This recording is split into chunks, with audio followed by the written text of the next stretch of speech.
Welcome to the Prophecy Club. Our topic today is the future of Israel. And I'm going to start with something from Dmitri Duduman. Now, surely everybody knows who Dmitri Duduman is, but in case you haven't, I'll give you a 60-second introduction. So he was a Romanian pastor who smuggled Bibles into Romania and Russia for some 30 years. He was finally arrested. They put him through 5 months of torture, culminating in putting him on the electric chair twice. As he's on the electric chair, as the electricity is going through him, all of a sudden the whole room lights up with white light. Gabriel, the angel, is there. Said, "Don't worry, you're not going to die. You're going to America to give them a warning from God." 3 months later, he came to him and told him the year, month, day, and hour he would be exiled to America. July 22nd, 1984, 10 o'clock in the morning, all came to pass. He arrived in America August 3rd, 1984. The angel said, "Get beside me." Took and showed him all of California, Las Vegas, and New York, and Florida. He said, "You see what I've shown you? This is Sodom and Gomorrah, and one day it will burn." "How will it burn? America is so powerful." He said, "The fall of America will start with an internal revolution in America started by the communists. Some of the people will start fighting against the government. The government will be busy with internal problems. Then from the oceans, Russia, Cuba, Nicaragua, Central America, 2 other countries you could remember will attack and destroy us in 1 hour. But that wasn't the only information he got. Many times for the rest of his life, angels, dreams would come to him talking about the future. This is one of them, talking about America. 1996, he was visiting Tiberias, Israel. I've been there. It's a lovely place. Tiberias, one of Leslie and I's favorite places in Israel. He says, "After 8 days of traveling through Israel, I asked myself, why did I come here? All I see is a land and a people that are wicked. Why did I come here?" After I thought about this, I prayed and fell asleep. In the stream, the 5 of us, myself, my 2 grandsons, and the couple of us staying with us, in Israel were on the Sea of Galilee. I've been there too. It's very beautiful. The Sea of Galilee in Israel, and we were looking around.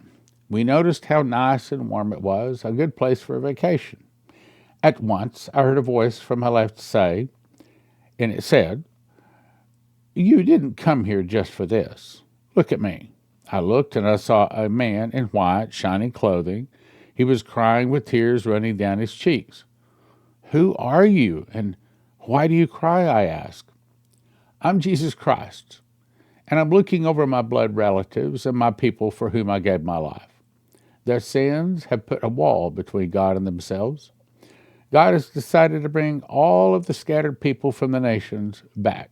Instead of thanking God for watching over them, giving them safe passage, they have become even more wicked than they were in the nations they left. I'm crying because of the tribulation that is to overcome them. They say they keep the Sabbath, but they don't. They say they keep my laws, but they don't. In the nations of the world have their eyes on this place, thinking that this place is holy. They come to seek holiness and see an example in this place. This place is not holy, but has become defiled. Because of this, God has decided to take peace from this country. And I might add, Israel has been at war most of their existence. They do not trust in the peace God provides, but seek to make their own peace. God can no longer stand their sins. Because of their wickedness, look and see how punishment will come upon Israel." Then I saw a cloud of airplanes in the formation from the left, from Golan Heights, and the larger army coming from the corner of the Yarmouk River Valley. I'll show you a map. Well, I'll just jump over and show you right now. Okay, so the red line is the Yarmouk River Valley, and the pink area here is the Golan Heights. Now, back to what I was reading. He says, Yarmouk River Valley, and every kind of weapon. They had horses, carriages, cars, tanks, soldiers on foot. I began to hear screaming from my right and asked, "Can you stop this?" Until they pass through hard times, they will not recognize me as God and will not call upon me for help. Now, the big question is, what war is that? Is that Armageddon? Stands that Armageddon? No, I don't think so. And I'm going to show you where I think it really is on the timeline. He answered, You'll be sad and sorrowful when you leave this place, Jesus said, but after a time your heart will be full of joy. Tell those who love me that I first loved them. They will be saved. Now, I like that. I mean, knowing all this bad stuff's coming, I like to hear they will be saved. I'm the eternal one. I do not change. Everything that I've told you will come to pass. So there it is. In other words, that's where the nations that will attack Israel in the next war will come from. Let's go on, though.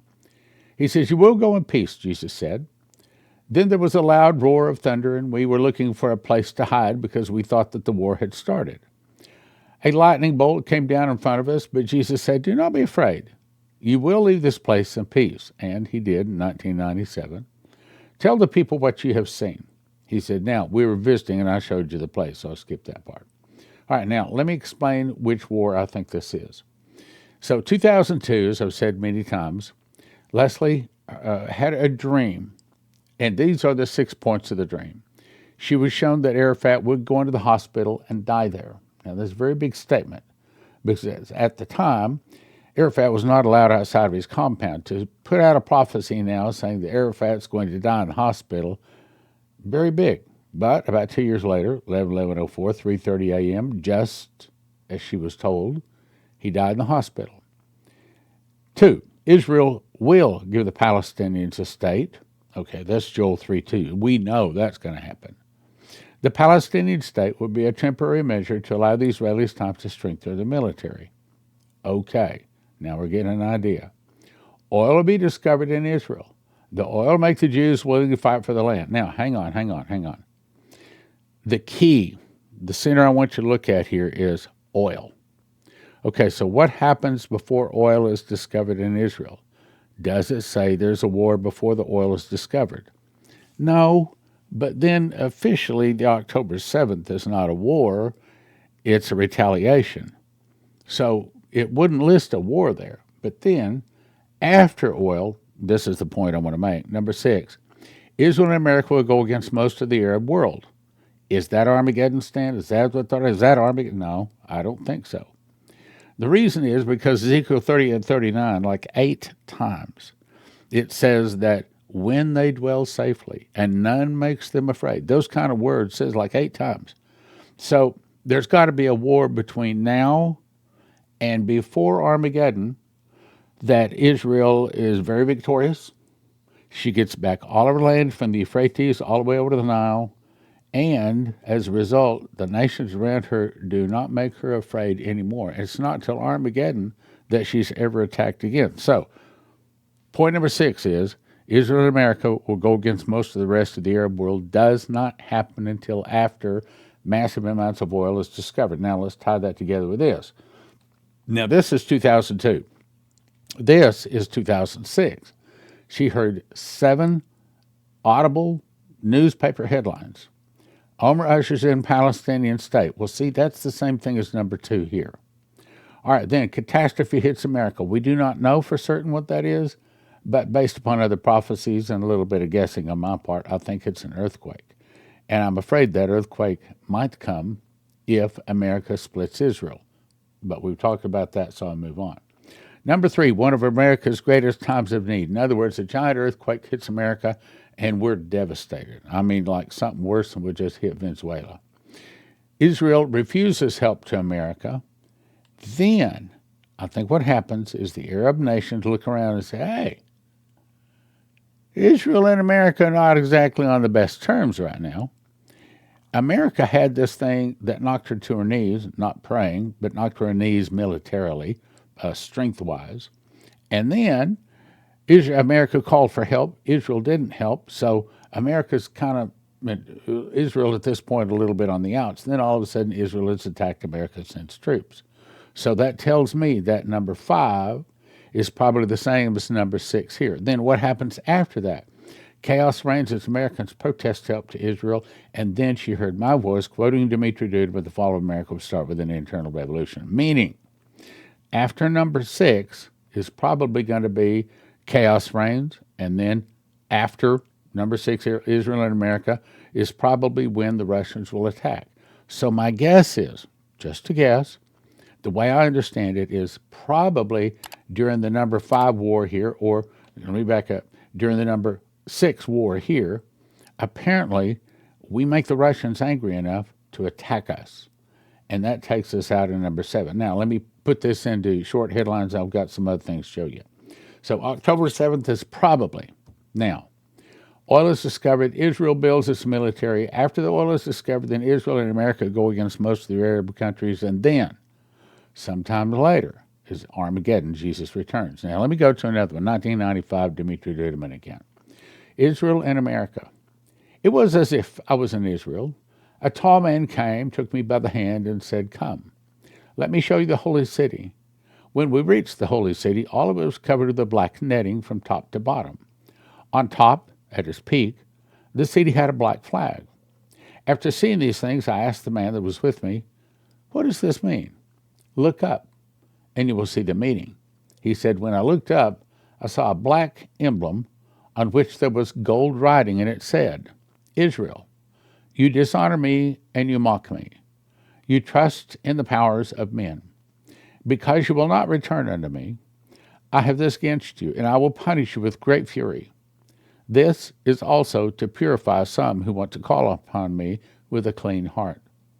The shame and the blasphemy that they have caused has reached heaven.'" After I read these things, the man standing beside me said, "Let us leave this place, or we will be caught up in the wrath."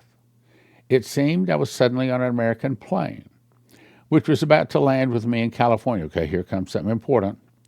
When I was about to disembark, I heard sirens, which howled loudly, and a great sound of many planes and airplanes was heard. The man with me said, "The punishment draws closer. Look closely and read." When I looked up, I saw a written scroll appear before my eyes. The writing was in Romanian, and it said, "American people, those of you who have dishonored and mocked me, you who have brought hatred and blasphemy against my name throughout the world, for these things my vengeance draws closer. As for my children, those who have worshipped me with all their hearts, I will fight for them." Now, I think that's talking about the rapture, but I also think it's talking about protection other than the rapture too, as in before the rapture. "I will fight for them, and I will give them the victory and safety. I will separate those who have worshipped me from those who have not, as I separated Goshen and Egypt." I tried to read it one more time, but I could not. The writing had gathered into the scroll. Now, here's the important part. Now the noise of the engines grew even louder. The man beside me turned to me and said, "These are planes loaded with atom bombs, and no one and nothing will be able to stop them." Then suddenly a great number of black planes lifted off the ground like a flock of birds. I knew the planes were American, but I had no knowledge of what their purpose was or what they were supposed to do. Then the written scroll was thrown before me. I stepped closer to pick it up, but when I drew near, I saw that it burned with a blue flame. The flame began to climb into the sky. As I was looking at the flame, I heard a voice coming from it saying, "My word is righteous. I am the Christ who has brought this news to you. Do not be quiet. Tell the American people all that I have told you and all that I have revealed to you ahead of time. For the destruction which is coming over them," meaning Israel, and this time also America, "I did not allow it to come unannounced." Yeah, that's right. Yeah, well, but they ain't listening, Lord. "The punishment is even at the door." Then the man beside me spoke again. "Look up." When I looked up, I could not see the sky because there were so many planes.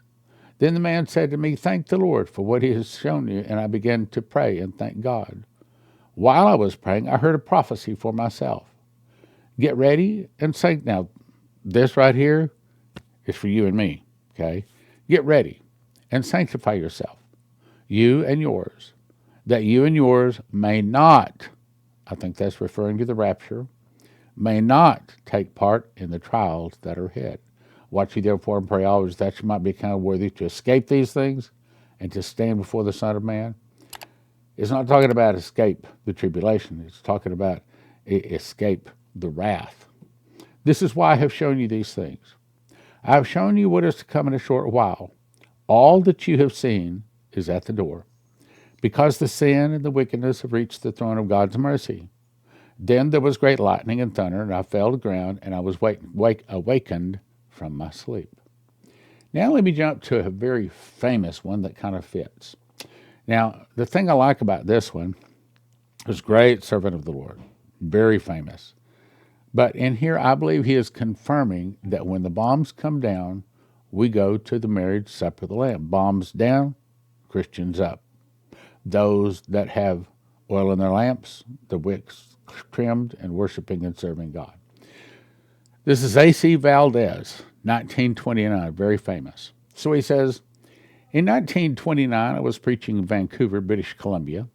I'd gone to the 6th Avenue Church that seats about 1,000 people with the power of God on me. Suddenly, the ceiling disappeared and the walls and the ceiling faded away.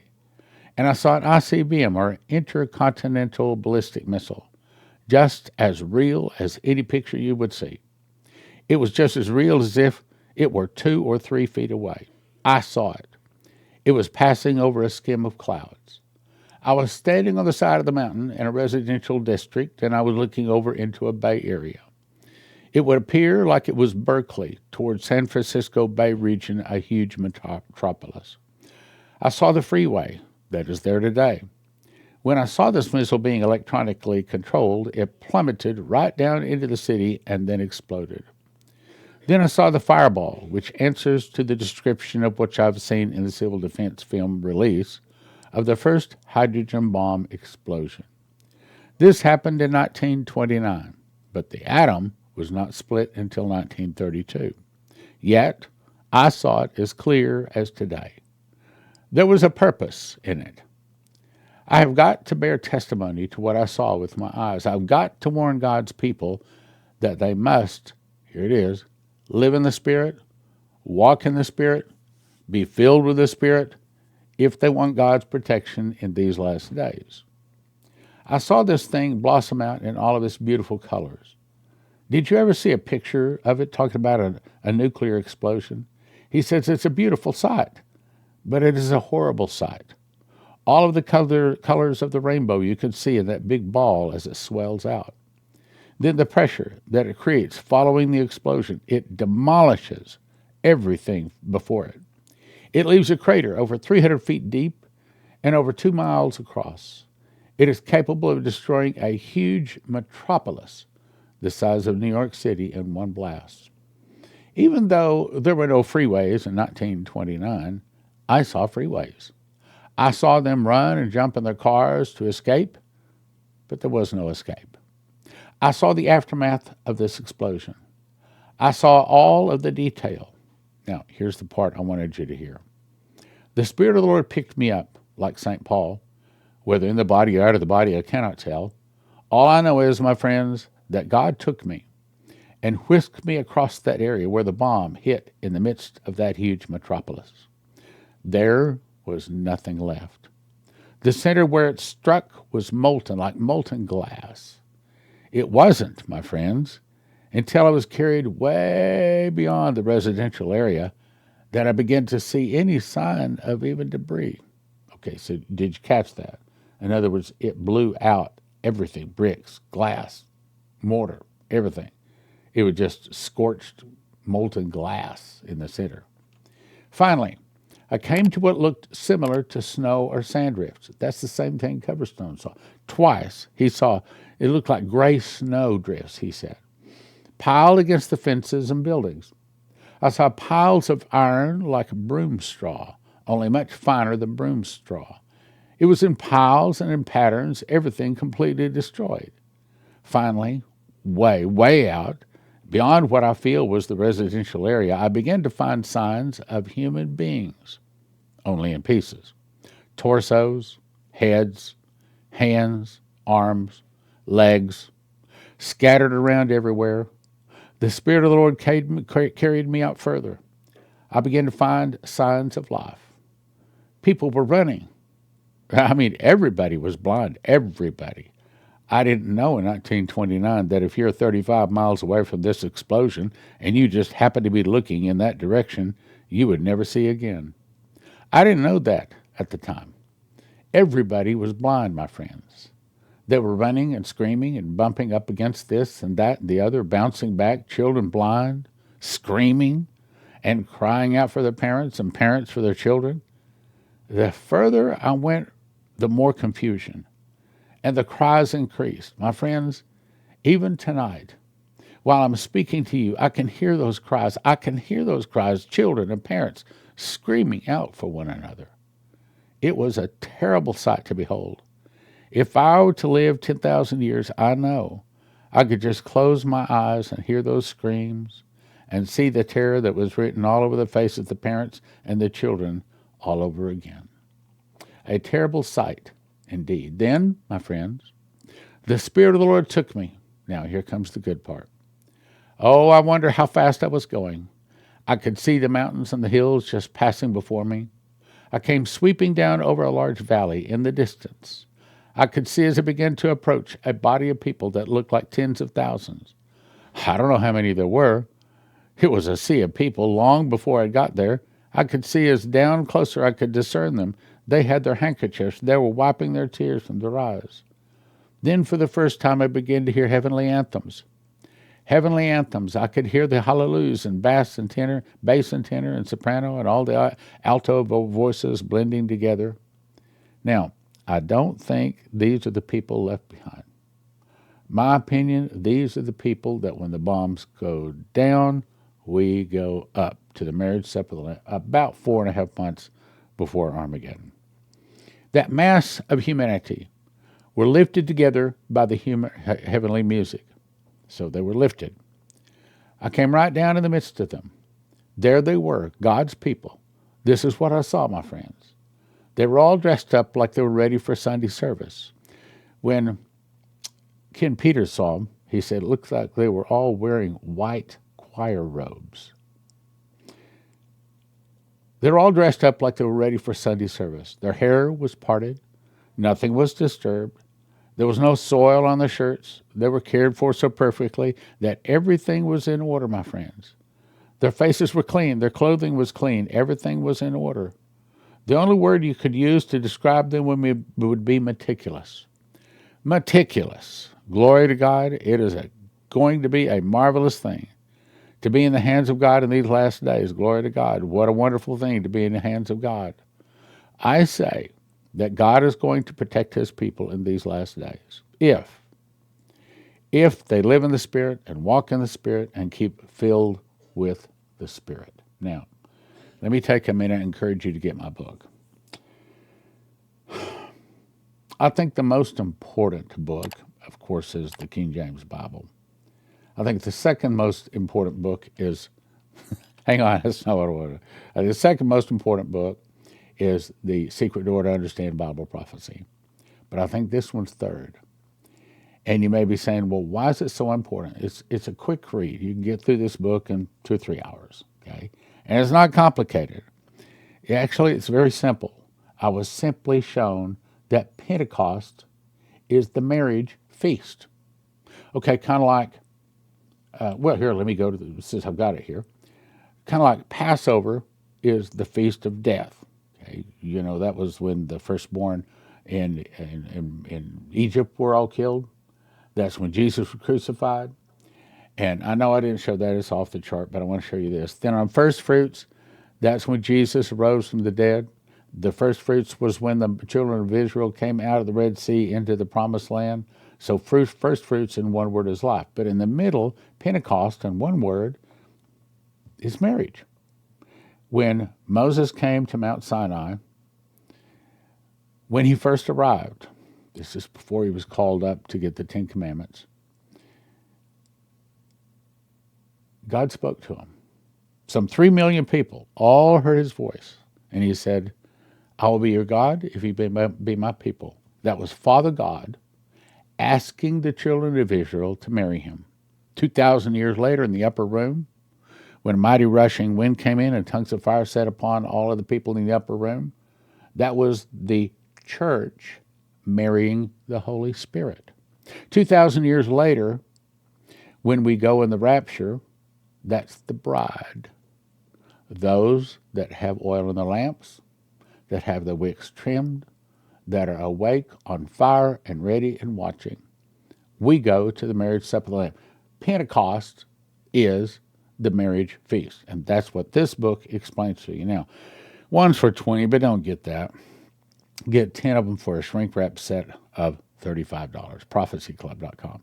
Also, the reason I wanted to point this out is because if you look down at the bottom right, very, very, very bottom, you'll see the date is 7/17/2026. Well, that's tomorrow. So I probably actually should be dated today, which is the 16th, because this is newly updated. All of the new changes, the new revelations I've got, is all in that chart. And I've also updated this chart. Same thing, this one has about the same date. This has many updated changes to it, and you can download both of them right now at prophecyclub.com. Prophecy Club, just go to prophecyclub.com, go to the download section, and you can download them and get 3 copies of these. Also recommend you get The Secret Door to Understand Bible Prophecy. Why? Because God showed me one word, first fruits, found in Leviticus 23:10 and Revelation 14:4. That one word links the feasts to the prophecies of Revelation, so that the prophecies of Revelation can be put in the correct chronological order. When I was memorizing the book of Revelation, I heard the audible voice of God one evening say, the 7 seals play over 7 years, the 7 trumpets play over 7 months, the 7 vials play over 7 days. Along with the first fruits and the revelation I heard, I could put everything, every event in Revelation in the correct chronological order, which is what this chart and this chart do. So in the back of each of these books, it has the charts. Now, if you want the new updated charts, you got to go to prophecyclub.com, download section, download those. But I'd recommend you get this. One book is $20, but again, don't do that. You want to get 5 shrink wrap set for $35, and you get both of them for a gift of $50 at prophecyclub.com. Why? Well, hopefully you want to understand the last days, but even more important, when the judgment hits, my friends, there's going to be a lot of people that right now don't think they need Jesus. They don't need church. They don't need the Bible. They don't need none of that. They're doing just fine. But when the just fine is gone and they're in a world of hurt, they're going to start looking for Jesus. Spirit of God is going to start speaking to the heart, calling to him. And you're going to have people come up to you and say, okay, you have my attention. Tell me about this Jesus. What must I do to be saved? Tell me about it. What's going on? And then, of course, you're going to give them the gospel. But then after the gospel, they say, well, then if that's true, then how come this is happening? How come this is happening? And you need to be able to say, well, it's all written in the Bible. Explain. And then you open Revelation along with the Secret Door book, and you've read that, and you can explain what's going on. And they're going to say, you're the first person I've ever talked to that can really explain this stuff. You'll have Christians come to you and say, man, my pastor don't understand this stuff. I keep asking him. He tries to explain it, but it's like gobbledygook. I don't get it. I don't understand it. He doesn't understand it. Can you explain it? Yes. So $50. Get you $15 or 15 books, 15 copies. 5 of the Secret Door, 10 of the Pentecost Rapture. prophecyclub.com. Get you all the charts. You can download the new updated charts. Just updated. I made changes yesterday. Last little bit changed yesterday. Anyway, get those books, and I'll see you tomorrow. If you don't want to lose your life's savings, if you have an IRA or a 401k, the thing to do is call 800-200-GOLD. 800-200-GOLD. These folks are Christians, and they specialize in helping people not lose their life savings in the event of a stock market crash and things like that. Look, most of the 401ks, most of the IRAs are in paper, backed by paper, and as Lindsey Williams says, if it's in paper, it's worth the paper it's written on. You can lose it all. 1-800-200-GOLD. 800-200-GOLD. Hey, give them a call. Doesn't hurt, doesn't cost you anything. see if they can give you some good advice.